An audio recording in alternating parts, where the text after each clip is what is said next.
Oh, okay, here we go. It wouldn't let me string. All Well, right, everybody, it's time for you to get out and nominate your favorite podcasts. There's a show I want you to consider for the People's Choice Podcast Awards. Writers and Illustrators of the Future podcast in 3 categories: education, storyteller and drama, and arts.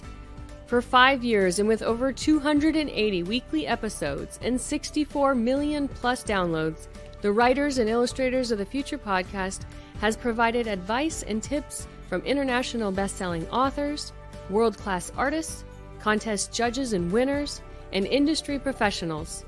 It is based on the world-famous Writers of the Future contest created in 1983 by L. Ron Hubbard to help the aspiring writer and artist no matter their age, race, ethnicity, or gender. It is dedicated to the future of storytelling and art by showing that it is never too late to start, and those who make it are those who never give up. We are all busy, but I'd be so grateful if you could take a moment and vote now. Go to podcastawards.com to nominate the Writers and Illustrators of the Future podcast in any or all 3 of the categories: education, storyteller drama, or art.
hey, good evening, everybody. Welcome to my show on Sunday night on UPRN. You into the night with me, Sean Kelly. Again, I'm on UPRN Talk Radio 105.3 New Orleans, 107.7 Mississippi, and we broadcast all over the world. So, to everybody out there in the different countries out there who are listening to my show tonight, a warm welcome to you. Thank you for tuning in. Hello, Henry. Hello, hey, Sebastian. Good to see you, pal. It's been a while since I've seen you. And God bless your family, too, my friend. So, what happened yesterday up in Butler, Pennsylvania, I'm not even going to dwell on it right now because I have a show on Friday night that I co-host. It's News on the Flip Side. And if you want to hear my thoughts on it, then please tune in. News on the Flip Side, Friday night on this platform here. And it's at 10 p.m. Eastern, 9 p.m. Central. So I'm not going to get into it. Hey, Bill Rigby, good to see you, pal. So last night I went to Bloodfest down at the Dudas Farm and had a hell of a time. Had the best time of my life. Hey, Cheryl, good to see you, hon. And it was such a great time. Val and Matt went down there with me, and I saw Eric. He was selling his Hot Wheel cars down there, and it was great. It was a very good time. Mr. Roy White, you did a fantastic job, sir. And I'm going to have to get you on in August sometime. We can talk about it. Hello, Tim Vogel. Hello, Cindy. Hey, good to see you, Cindy. So I really don't want to get into a lot of this because the next 2 shows, I got this one and Tuesday night, I'm going to have these gentlemen on. Mr. Wojo, he sent me a message and we started to chat. And, a lot of good conversation between me and him. And then I asked him if he wanted to come on the show, him and his partner, Richie B. And he said, sure, not a problem. And it's crazy. Tonight is part one of Richie and Mr. Wojo. We're just going to talk about their Bigfoot experiences, how they got started, all that good stuff. But this Tuesday night coming up, I'm telling you, we're going to show evidence, audio, video, and some pictures that they talked while they were doing their investigations. The name of the group is called Boots on the Ground Investigations. Richie B and Mr. Wojo are Bigfoot researchers out of Massachusetts, so they do have that Boston accent, guys. So they say Pittsburgh has problems with their accents. We'll try to, maybe put it in the words underneath it if somebody type the words in when they're talking about it, and they know I'm messing with them on that. But without further ado, my guests, Richie B and Mr. Wojo. Let me get them on. Here's Mr. B. Hey, what's up, everybody? Hey guys, what's up? Haven't yet. How we doing? I love it. He wants to put closed captions out for us. Yes, I know. They got this deep Boston accent, this Massachusetts accent, and I had to really listen to them when I first got in chatting with them, because I was like, "What are you saying? What are you saying?" Can you please repeat that, sir? Yes. Look at all our people in here, Wojo. Cheryl Manduka, Lisa Garcia, Mary Newbert, Tim Vogel. I know everybody else, but it's really nice. Thanks for support to our friends. Oh my goodness. Henry, what's up, Henry? Good to see you, Henry. Yeah, Henry's our man. Henry's a great dude, and Tim Vogel's actually a member of Boots on the Ground Bigfoot Investigations out of the New England area, because that's our goal. Put us on the map. Let's go. There you go. And hopefully tonight we'll get you started on that map, because like I told you guys before, we are broadcasting all over the world and the United States. And hello, world. Yeah, hello, world. How are we doing, folks? And thank you, Sean, for inviting us, too. It's an honor. Absolutely. So we'll start off with Mr. Richie B. Yes, okay, sir. What actually got you into Bigfoot investigating? What was your very first experience that you had that really got you going and doing this thing that you guys love to do? And how long have you been doing it? It's funny. What got me going with Bigfoot was actually Bigfoot. It wasn't me. Like, I was just a guy in a yard, doing yard work. And where I live, what's up, Timmy? Tell us where I live. It's called the Bridgewater Triangle. If you're anywhere all over the world, make sure you get in Google Bridgewater Triangle. It's in southeastern Massachusetts. And I have property there, about 3 acres of it, that abuts 94 acres of conservation. And about a mile out, there's this pretty main river, called the Taunton River. And so I own this land. I love my land. I'm connected to my land. And a couple of years after owning it, I started hearing off in the distance, like footfall walking around. And the area that I'm in, it was very difficult to get into, and it bottlenecked. So you had a road over here and a road over here, and my house kind of pinpointed, so you'd have to come down a trail basically to get to my property. And I'm like, who the heck is out there? So I just kind of went about my business. I didn't sit out there. I got a life, and kids. So it was like I was running around doing things, but every once in a while I'd be out there and I'd hear the footfall, and I remember going in at night going, what is that noise? I kept hearing it. I hear brakes like, like way off, but you could hear it. It just didn't make sense to me for years. I just kind of put it off. And then I started watching the shows. And then the big significant thing, I guess one of the first things that really stand out to me, and it really wasn't even that long ago. I've done this. It's been about probably about 9 years, close to a decade, say now, right? That I've been, had the experiences, became a researcher. And I was raking around this little fire pit. And I remember cleaning up all the debris. We got to throw it back in. And I hear footfall, but it was close this time. So this area that I'm in has a game trail that leaves my fence. Deer come down there. You can see them from the window, whole 9 yards. And there's some dense woods on either side of it. And then you get out to this huge clearing. And then it goes back to dense woods and wetlands and skunk cabbage and, big clumps and everything else of peat moss. And I sit there and I heard the footfall. And then all of a sudden I heard the little crack of a tree. And then in one pull, I heard And I remember I snapped around like this, and just as I did, I saw the tip of it coming down. And it was like an 8-inch, about 8 inches. You know, it's funny how trees, when you measure them, they're actually bigger than you think they are. And I measured it at one time afterwards. But anyways, I saw it come down the very end of it, and I stopped and I grabbed my phone out because, you know, I'm gonna be kind of strong with my property, right? So I'm like, all right, who's out? You know, where you at? I said, you can see it on the video on the YouTube channel. It says, where you at? And I'm holding it, I'm scanning my phone, and all of a sudden I get back like thrown at me like a quick growl. And I'm looking, I'm like, I can't see nothing. And like I said, it's like 50 to 75 yards is that dense row of trees, which I assume that's where it was. And I couldn't see anything. And I even went back into the video and tried to enlarge it, and it gets all pixelated. And I'm trying to find it, you know, where is this thing, you know? And I remember at first I was kind of boisterous, where I was like, you know, I was like loud, and this is my property type guy, you know, man stuff. And then all of a sudden I went, hey, dummy, you can't even see it. What are you doing? So I started backing up, and I have about an acre of land that's actually fenced in. And I remember I went all the way back, and I put my hands on my knees, I put my head down, and I processed, Sean.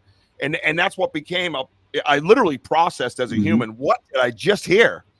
And I have a friend of mine, Josh Winkles down in South Carolina. He's actually a preacher too. And so I want to reach out to him for some guidance, to be quite honest. And it's as dramatic as it sounds, it was that kind of life-changing, right? And I said, bro, I got a video I want you to listen to. And he listened to it. And that was the first time I put something physical with what I had been hearing. I've had many experiences since. I've been flanked.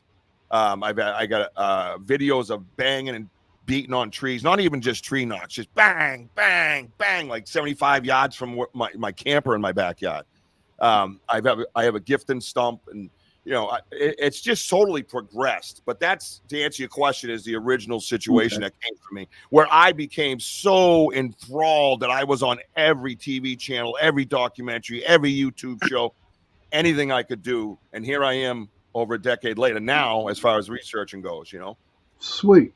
So you actually went down a rabbit hole, huh? Yeah, I got sucked down the rabbit hole. Yeah, and it wasn't me. Like I said, he approached me. I didn't go looking for a cryptid. You know what I mean? It's crazy. How about you, Mr. Wojo? Well, Sean, I've known Richie for over 20 years. We played men's softball with and against each other. And one day I flipping through my Facebook and I see like this video, and Richie had like a podcast going. I'm like, what's he doing with the podcast? And so it was about Bigfoot. Now, growing up, I've always been intrigued with the mystery of the Bigfoot, the Yetis, and so on and so forth. And of course, alien and paranormal stuff. Well, I happen to call Richie, and I go, Richie, what is going on? Who are these? Who are these people at your property from Channel 4 News Radio? And he's like, I have Bigfoot in my backyard. I go, what? You never told me that. He goes, well, you never asked. He goes, why? You into Bigfoot? I go, I always have. So then I go, and then I'm like, really? He goes, well, I'll have to bring you to my backyard one of these days. Okay. So then the following day, he calls me up late at night. He goes, listen, I'm going to Western Mass to do an investigation. And the person that was coming with me, can't make it. You want to go? I go, want to go? I go, I want to see what you're seeing. I said, you know what? So, Sean, I called his bluff. Okay. So I called his bluff, and we went out to Western Massachusetts. Where's that? I'll wait till the story's after. So, where's Western Massachusetts located? I mean, is Bigfoot really big all over Massachusetts, or in a certain area of Massachusetts? No. He's everywhere, man. They're everywhere. And that's, and that's the thing that our end game is this, that we all talk about the great Northwest, and I'm not knocking anything. I think they're all beautiful places. They all have mystery. They all have Sasquatch. I have a friend of mine who lives out in Humboldt County, man. He's seen them. He knows they're there. You know what I mean? So, Alaska, Alex Petikoff I've become friends with, and he's been out, he goes everywhere, even British Columbia. We made it to finally. But, I try telling people they're right here, man. They're literally right here. We don't have to fly nowhere. So that's why we actually got boots on the ground Bigfoot investigations going, because we wanted everybody to say, hey, we don't want anybody to come running. We want to find, discover the creature, respect the creature, study the creature. Jane Goodall did it with the mountain gorillas, right? Yeah, I mean, she literally ended up sitting there with them. We're not going to do that. I don't think that's ever going to happen. Just so we're all clear, we're not doing that, all right? You can't make me, man. You know what I mean? Coffee and donuts. Coffee, donuts, and Tom Brady would do it if you told him to do it. And since you are a Tom Brady fan, here we go. A New England Patriot fan. Please. But believe it or not, Sean, my first investigation was out in the area towards Western Mass, and Richie brought me. He brought me in. We met this this brother and sister, and they're going to show us their area. Now I've been an avid hunter growing up all my life, and I've been out all over New England in the woods, and I would say I'm a pretty good hunter. I see what's out there, trees, the ground, the whole bit. But going out there, first things first, I had to, use the bathroom, and all of a sudden I looked, I see this tree, just twisted in a 90-degree angle.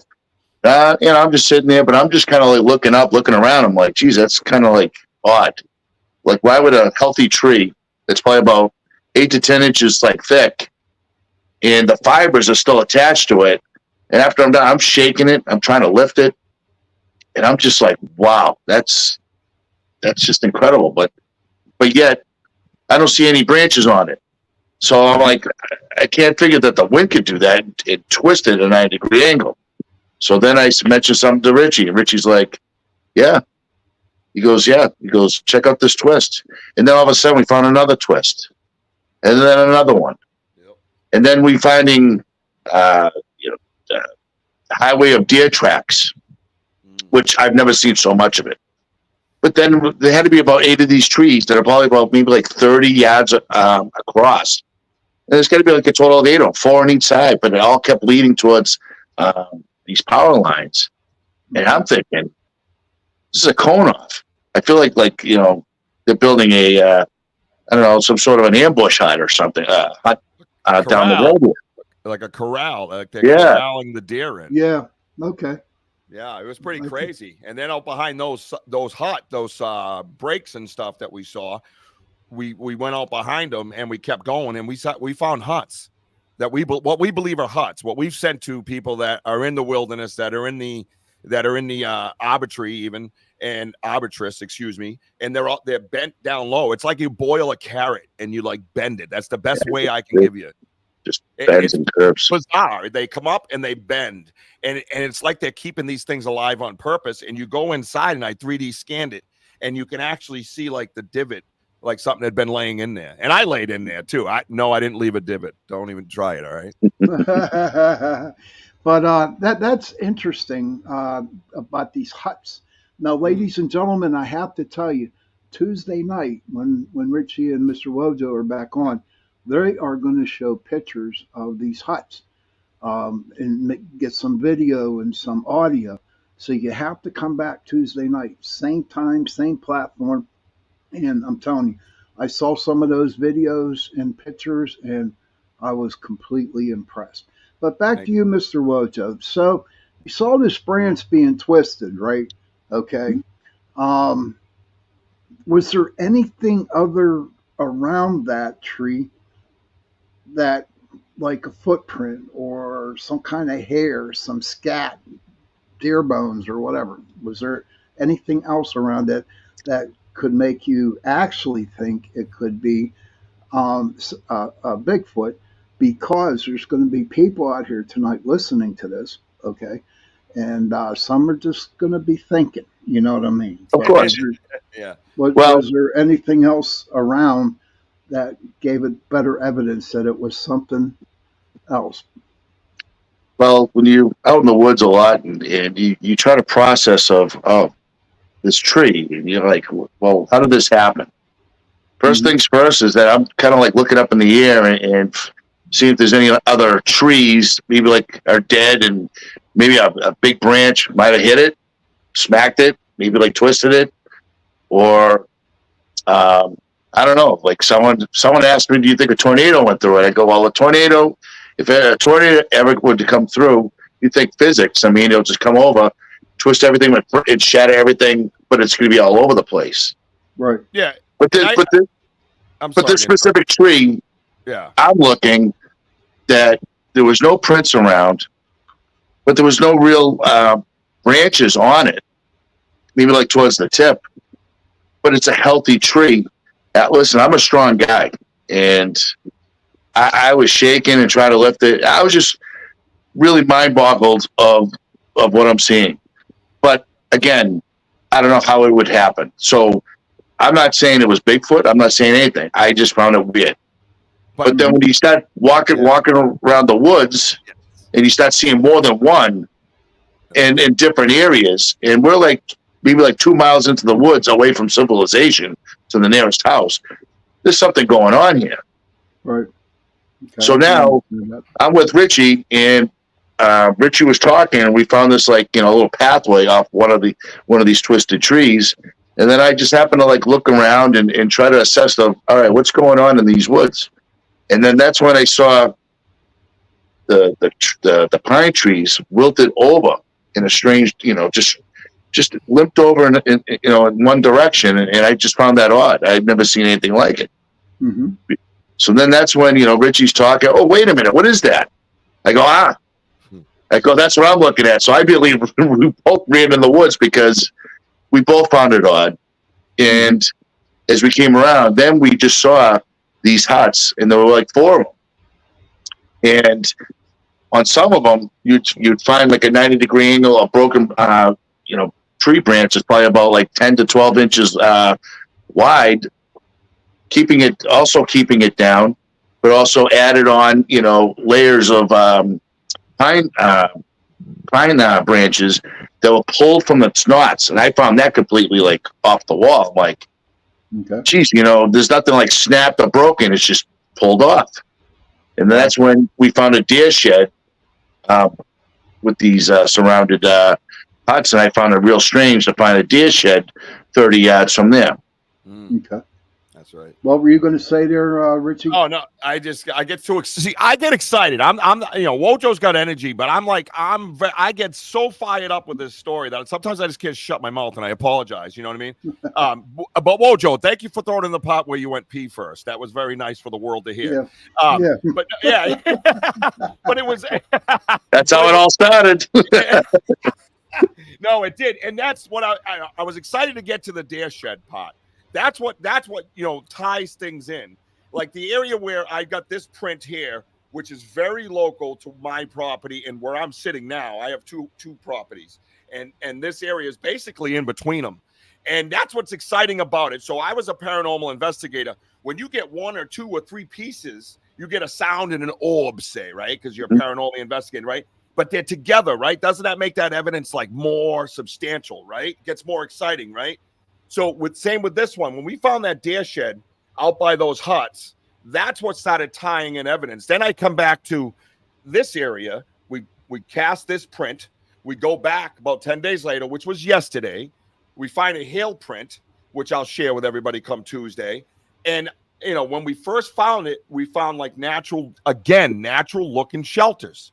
And out in front of the natural shelter, we find this shattered bone, fractured, shattered, smashed bone. Okay. Very limited on bear in my area. You're not going to deal with like moose and stuff like that. It's, so just to give everybody an idea, this thing is smashed in half, fractured, and all the bone marrow sucked out of it or whatever, picked out of it or however it happens. So I got 2 prints.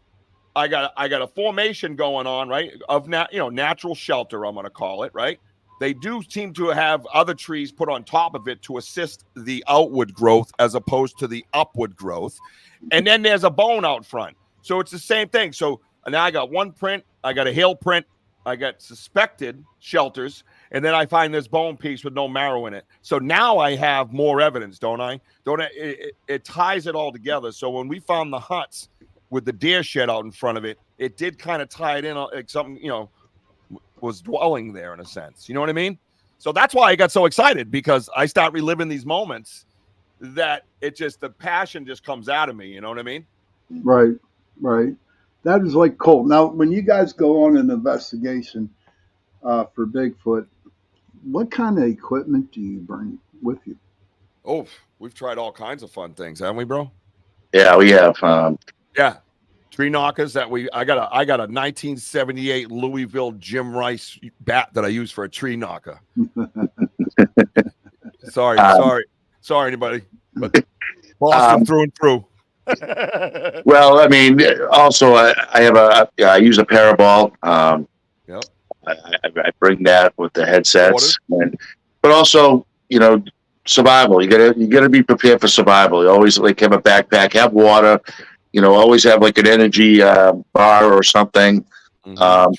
We have like clear canisters and gloves in case we find evidence. Any other pliers, tools, whatever. And but yeah, I mean it's that's pretty much it. No, it ain't. Well, no, it ain't. I have Scaniverse on my Apple phone. That works unbelievable. Way better than the Android version. Folks, he hates my phone. There's an app out there that Alex Petikoff introduced to me because he goes way out and he can't carry cast everywhere he goes, and it's called Scaniverse, SCANI verse, all one word. It's like a little red circle if you see it in the App Store, and you download it, and it takes amazing 3D pictures of the feet. You can get details from toes. You can see where they stepped on a stick and broke it or slid their foot down it. Measurements. And you'll see some of those Tuesday night. If you come back Tuesday night, I'll bring some of those 3D scans if you'd like, Sean, and we can show it to your audience and they can see the pictures themselves. Please. Yeah, no, I would love to. We're visualists in a sense. And if you on my podcast, I do a lot of visual stuff. And I don't know, for me, it's better for me because I'm loaded with some like ADD, you know what I mean? Like I've had it my whole life where I just kind of go, my head's everywhere. So when I get that visual lock on, it helps me. So I will share come Tuesday night, whatever you guys like, whatever you want to see, whatever questions you might have. Bring it all. We're bringing it all, baby. We bring in everything. And to actually finish my story, I mean, not that anybody cut me off. We did hear a knock at the towards the end. Yeah. And that's how I started, is just that one investigation. And then he brought me to his backyard.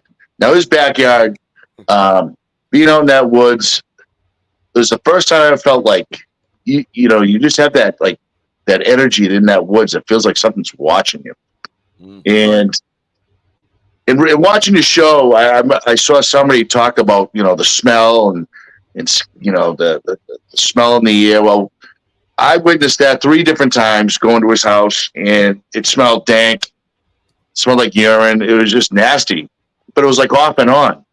And it started off when we first came into the woods, and then maybe in the middle of our investigation, and then towards the end of our investigation, it got stronger now. And I'm just I feel like something's on the other side of the woods. It's following us. Mm-hmm. But again, it's just that weird energy. And at the same time, I'm finding all sorts of structures that Richie was showing me, and we're finding new ones. Mm-hmm. And I'll tell you, these tree structures is something that you just can't do by hand. I mean, human-wise. I mean, these trees are just 8 to 10 inch thick, if not bigger. They're 12 feet in the air. And they also have like some sort of Indian folklore behind it, because behind Richie's house he had a letter X and also the dream catcher. You want to talk about that, Rich? Yeah, Rich. Yeah, Rich. Yeah, your turn. Speak up. I'm still his co-host, so back to you, Bob.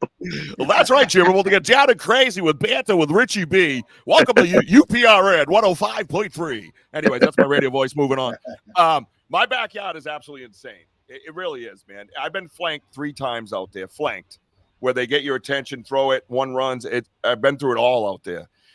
Dave McCullough, co-founder of Squatchachusetts out here. Check it out. Squatchachusetts is a page. They talk. They share evidence, sightings, data.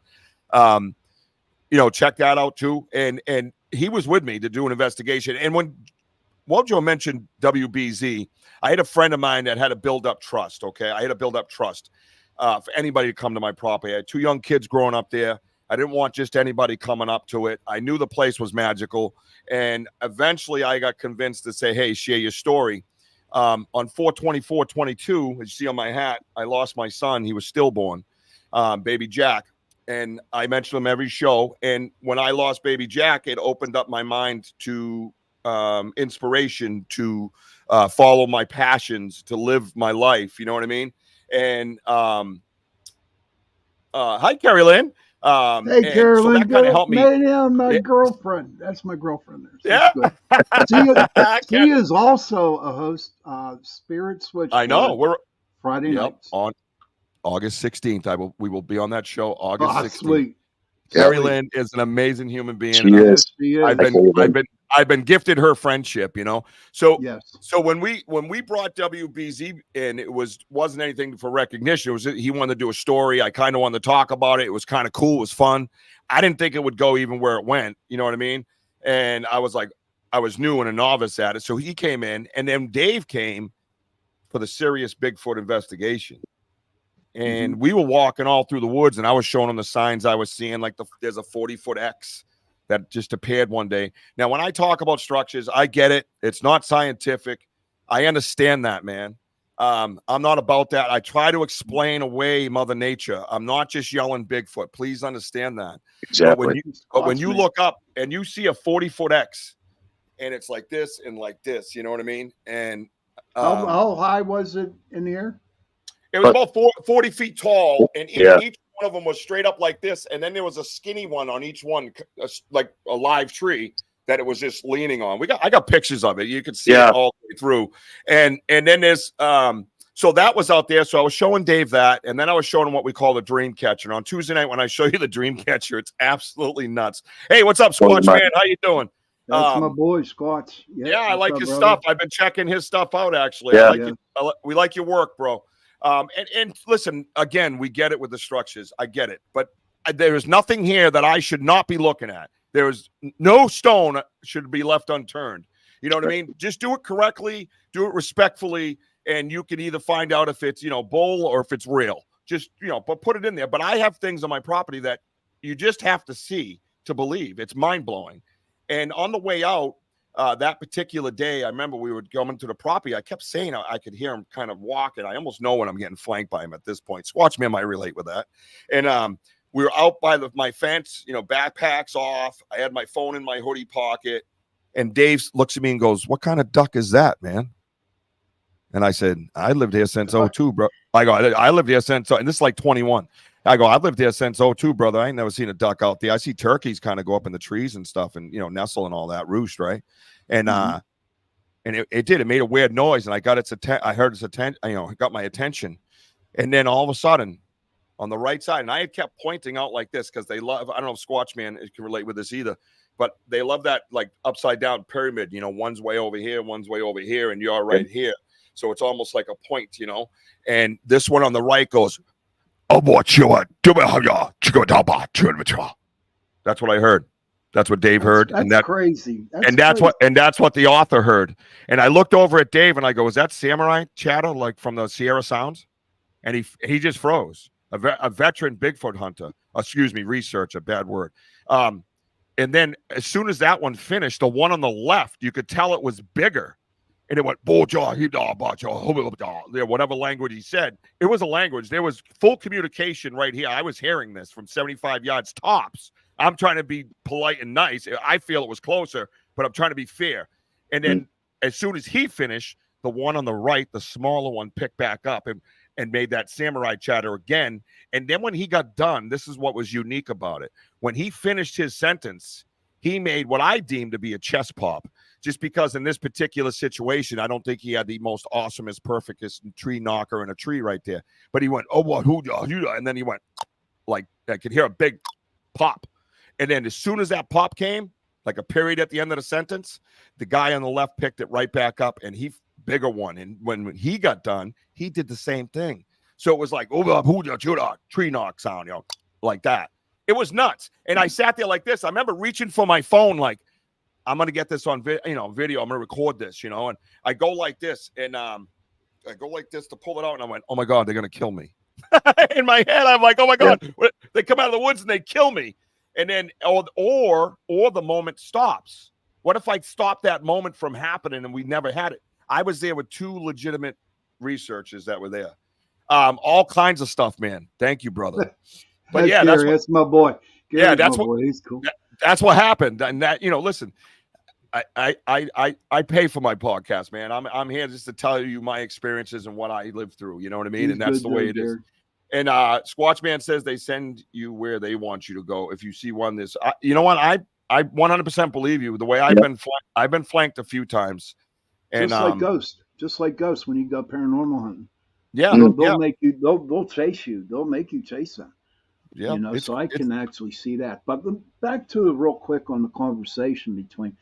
Do you think they could have possibly be talking about you guys that were there, or do you think they were just talking about the cute little redhead down there, the redhead Sasquatch that was down the road? Man? What do you think, man? I think they were walking us out. Because I heard them throughout the investigation. No one else did. And I kept saying it. And I had just met this gentleman, Dave McCullough, who's now a friend of mine. But, I didn't want to seem like the Bigfoot guy. You know what I mean? So I said it a couple times. I said, I'm hearing in this direction and that direction. They actually validated my directions that I was talking by doing what they did. But I believe they walked us out. And I believe they talked about us leaving. And that basically, we're here now. We're good to go. Whatever it might have been. And then Dave looks at me and goes, I think it's time for us to go. And I remember looking at him and I said, you know what? You're probably right. So I got out. We walked, a couple hundred feet to my fence. I turned around on my lawn and I looked out at the woods and I said, thank you guys. We're taking off now. Like my neighbors think I'm nuts. No, that's cool. That's Thank good. You know what? Here's what's crazy thing about it. And I know you all agree with me, and Carrie Lynn and all them out there would say, if you give them respect, if you show them respect, in return, they're going to respect you. Okay. And they do. Yes. And they do. I mean, but haven't you ever, Mr. Wojo, this is for you too, and Mr. B, Richie B, you ever wonder why you were like actually being called to do this, to both of you? I mean, we know because you witnessed something that happened to you, but did you ever really even think deeper why you were called to investigate the Bigfoot? Well, first of all, come in with an open mind. That's what I did. And it was the mystery. And it's the research of what you're seeing. All I can just say is it was just it going out more and more and more with Richie, and I'll tell you, it's the passion. And all I can just say is this: is that we like the respect of what we're doing, have the passion, and it's the research. And you know what? If I ever see the big guy, I'd rather keep it as the passion, the research. It's like what Richie says. We're not going to get fame out of this. We're not here to get rich. Nothing. We're just here for the research. Right. They're here for a reason. For what? We don't know. But I mean, but I'll tell you, it's every. I think I don't know. I think I've been on with you, Richie, about over 20 times, 25 times actually, and every investigation I've done is always something different. It's never been boring. It's never been like, no, nothing's going on here. Things are happening. Either like, we take pictures of structures and then come back like the following weekend, they're like destroyed and gone. And then like we reenact and stand at the same place and take pictures again. It's just fun researching and finding out what is going on in these woods. Yep. Without yelling Sasquatch or what have you, Yeah, and that's the key. I think that's the key is having different angles of research. And me and Wojo talked about this last week. Like, what would you do? I said, I don't even know if I'd tell anybody. No, I really don't, because for me, the calling was I feel blessed. Like they came to me in my yard. They came to me in my yard. And Dave said it after I turned around and waved. He goes, you know why they're here, right? And I said, no, I don't. He goes, it's because of you. You know what I mean? And I had to take that in. It was a profound statement. I'm like, what's he talking about? So let's tell the gifting stump too, so that the folks can understand. I'll get to that. So, when I feel that connection to them, you know what I mean? I didn't know what to do. I was a novice. I'd watch, this on TV or that I didn't know. It was production stuff. I had no idea what was going on. They came to me, and then I reached out to a friend of mine that I know had interest in this and experiences with it. And he says, you need a gifting stump. And I said, a gifting stump? He's like, yeah, you need to put like cookies or apples or something on a gifting stump. make an offering to them, let them know you're Right. there. Yeah. So I did this, right? And this is kind of a funny story because I look really stupid doing it, but I love oatmeal raisin cookies, right? Nice, warm, Ooh, gross. smell. Gross. Damn, settle down, Pittsburgh. No, I'm just kidding. So I take the cookies. They're my favorites, and I walk up and Barney Miller. And I walk out to my fence and I say, "Hey, these are my favorite cookies." I don't know what the hell I'm doing, bro. And I'm like, I'm gonna leave them here on this stump for you, right here. And anyway, I had a stump. I took 2 little branches, like saplings, and put them on either side. So I figured that way I could see if a critter moved them or a bird was hopping around and knocked them free, right? And I put the cookies in the middle, and like 2 days go by. Well, I start getting offended. But it's awfully weird. No birds or squirrels. There's not a crumb anywhere. Nobody's touching these cookies. Nobody. So I come back on that day. I'm sorry, that was the second day. I yell out there, "Hey, those are my favorite cookies." Here, I'm yelling out to the woods. The neighbors are like, I have one neighbor close to me on my left side, right? Thank you, Gary. Thank you, man. And he must think I'm freaking nuts. I'm yelling at the freaking trees at this point, right?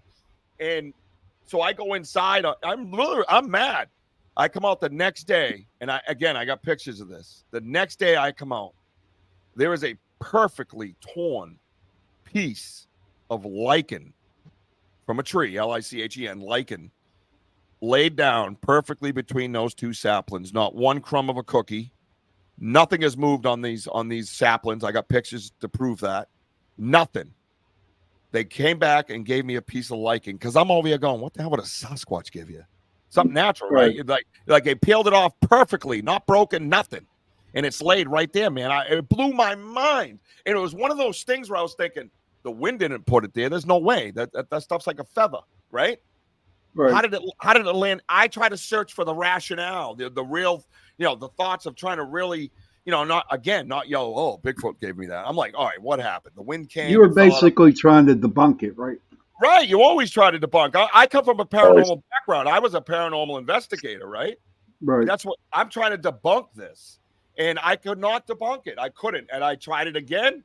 Sure enough, same process. I got this weird nut that was broken in half, placed in between those 2 branches. And I looked all around my property for this type of nut.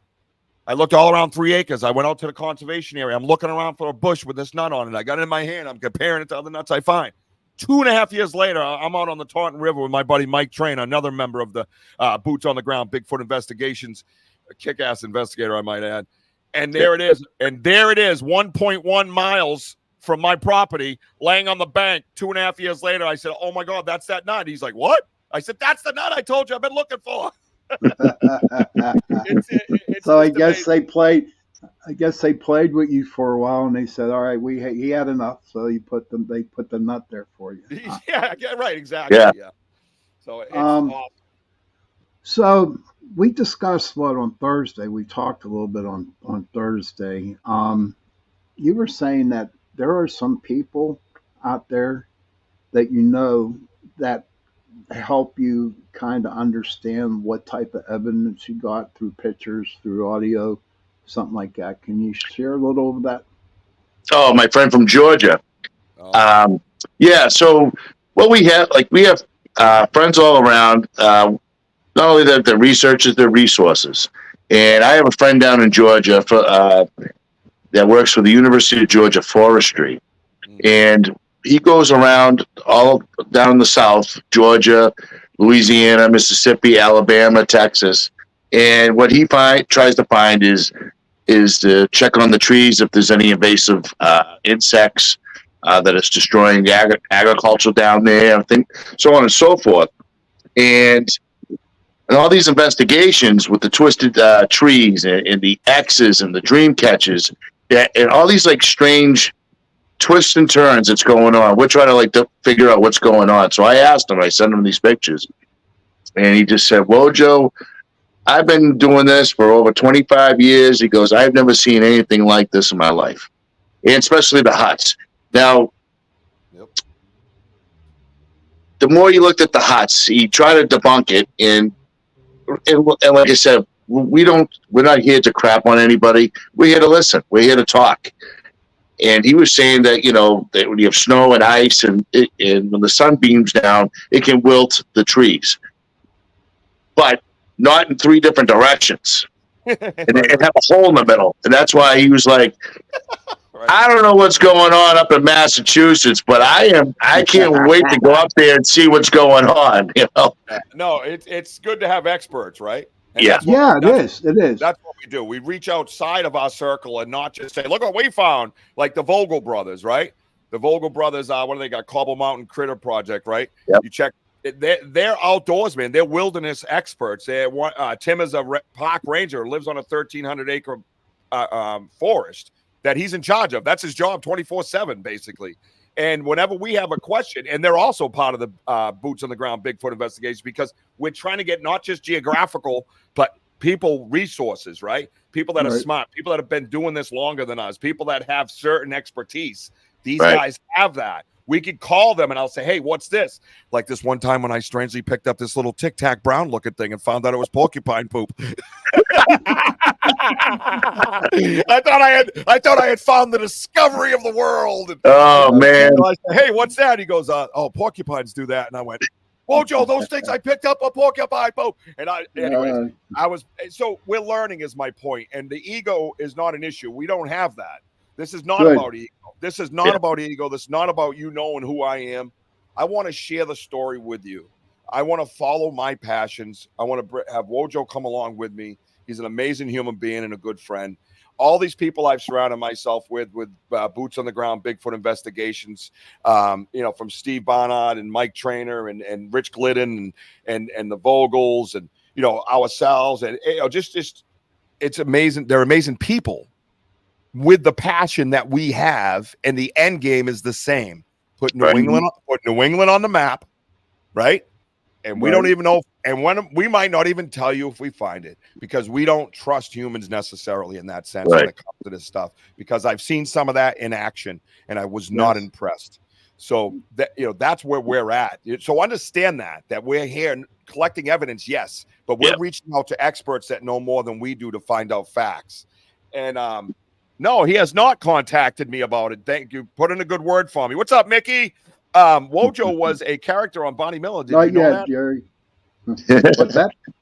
He was Wojo was a character on the Bonnie Miller TV show. Gary says, "Did you know that?" Yeah, he was. Yeah, I've been drinking the fountain of youth water. Yeah, I'm looking good. Wow. But to go back though, also we're not here for competition. It's not who know. It's the passion on being out in the woods. It's have positive energy, enjoy nature. And not only that, you're just there for the research. It's not like who's better than who. You get to meet people. Exactly. It's networking, and I can relate to your Bill from last week. And I totally get, like, hey, you're out in the woods and you're just there to investigate. You try to find the pieces of what is going on in our woods and stuff. And God bless him. God bless everybody that's out in the woods. But you know what? Don't crap on people. Have a positive attitude. And you know what? Always ask those questions. And only that, find that common ground on. There's always going to be like agreements and disagreements. That's what me and Richie, we have that. Not everything. You have to. Go wrong. That's right. Okay, we're getting pretty close to the end of the show. It's been a great 50-some minutes.